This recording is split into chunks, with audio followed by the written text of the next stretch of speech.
Tea கடை kitchen சொந்தங்களுக்கு வணக்கம். இன்றைக்கி ஞாயிற்றுக்கிழமை எல்லோரும் வீட்டில் ஃப்ரீயாக இருப்பீங்க. டீ டைமில் ஒரு சூப்பரான ஸ்நாக்ஸ் செய்யணும்னு நினச்சிங்கன்னா இந்த மாதிரி ஒரு குட்டி குட்டி மைசூர் போண்டாவை செஞ்சு சாப்பிடுங்க. செம்மையாக இருக்கும் டேஸ்ட்டு. இந்த மைசூர் போண்டா பார்த்தீங்கன்னா ஆந்திரா கர்நாடகா பக்கம்லாம் ரொம்பவே ஃபேமஸ். எல்லா டீ கடைகள்லையும் இருக்கும். ஆனால் அதே மாதிரி ஒரு மைசூர் போண்டா நம்ம ஏரியாக்களில் டீ கடைகளில் கிடைக்கிறது இல்லை. அதனால் இன்றைக்கி நம்ம வீட்டிலேயே ரெடி பண்ணிடலாம். இது ரெடி பண்ணுறது ரொம்ப ரொம்ப ஈஸி தான்.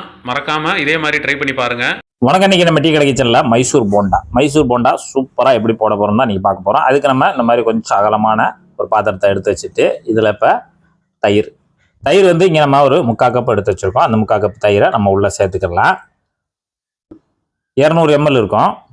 தயிர் வந்து வீட்டில் நீங்கள் நார்மலாக ஊற்றி வச்சுருந்தா கூட அந்த தயிர் எடுத்துக்கலாம். ஆனாலும் ரொம்ப புளிச்ச தயிர் வேண்டாம்.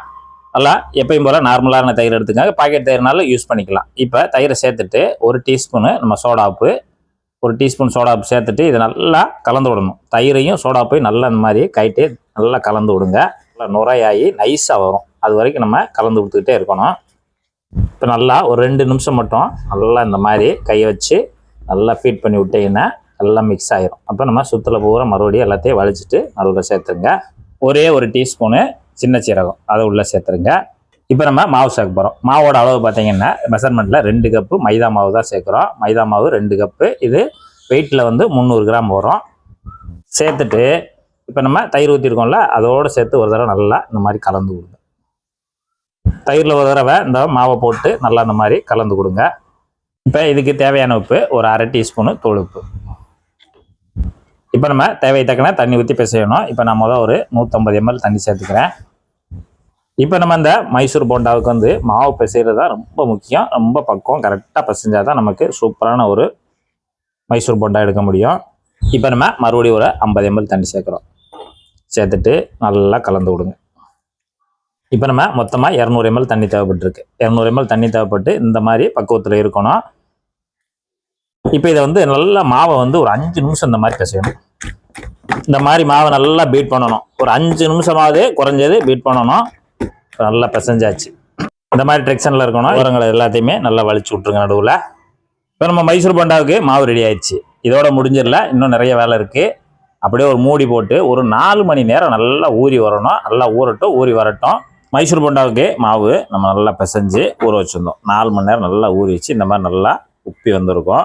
இப்போ இதுக்கு அடுத்து சில பொருட்கள் சேர்க்கணும். அதை நம்ம சேர்த்துடலாம். இப்போ இஞ்சி ஒரு 2 இஞ்சி அளவு எடுத்து நல்லா புதுசாக கட் பண்ணி வச்சுருக்கோம். அதேமாதிரி கருவேப்பிலை 2 கொத்து எடுத்து புதுசாக வெட்டி வச்சுருக்கோம். மல்லி இலையாகவும் கொஞ்சம் ஒரு கையளவு எடுத்து வச்சுருக்கோம். 3 பச்சை மிளகாய் நல்லா புதுசாக வெட்டி வச்சுருக்கோம். இது எல்லாத்தையுமே நம்ம உள்ளே சேர்த்துடலாம். தேங்காய் துருவல் சும்மா ஒரு கைப்பிடி அளவு, இந்த அளவு தான் இருக்கணும். மாவுக்கு தக்கன நம்ம போடணும். நம்ம எக்ஸ்ட்ரா மாவு எடுத்தால் எல்லாமே எக்ஸ்ட்ரா சேர்த்துக்கலாம். இந்த மாவுக்கு இவ்வளோ இருந்தால் போதும். இப்போ இந்த ரெசிபியில் வந்து வெங்காயம் தேவையில்லை, வெங்காயம் போட வேண்டாம். இப்போ அவ்வளோதான் பொருட்கள். இதை நம்ம வந்து மறுபடியும் ஒருக்க பிசையணும். நல்லா மறுபடியும் ஒருக்க பிசைஞ்சு கொடுத்துக்கோங்க.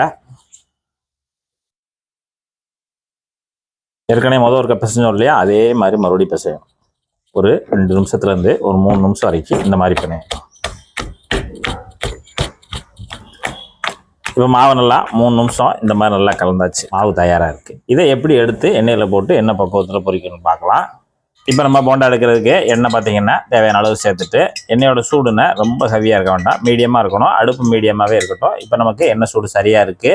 இப்போ நம்ம போட ஆரம்பிச்சிடலாம். மாவு ரெடியாக இருக்குது.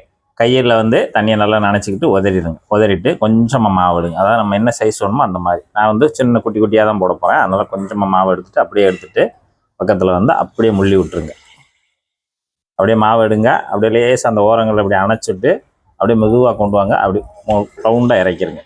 அவ்வளோதான். இது போல் கட் பண்ணி விட்டுருங்க. நமக்கு அதோட்டில் ஒன்று போல் ரவுண்டாக சைஸாக வந்துடும். இப்போ நம்ம எண்ணெய் சூடுக்கும் எண்ணெயோட அளவுக்கு தக்கன நம்ம கொஞ்சம் கொஞ்சமாக போட்டு எடுத்துக்கலாம். இப்போ நம்ம போட்ட உடனே அந்த ஒரு பக்கம் நமக்கு நல்லா ப்ரௌன் ஆயிடுச்சு. இப்போ அதை அப்படியே திருப்பி விட்டுடலாம்.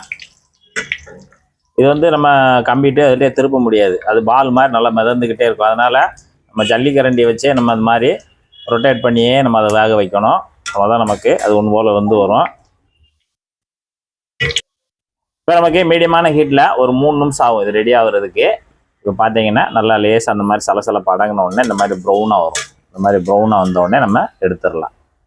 நமக்கு ரெடி ஆயிடுச்சு. இதை எடுத்து தனியாக வச்சிடலாம். இந்த மைசூர் போண்டாவுக்கு தேங்காய் சட்னி தான் காம்பினேஷன் சூப்பராக இருக்கும்.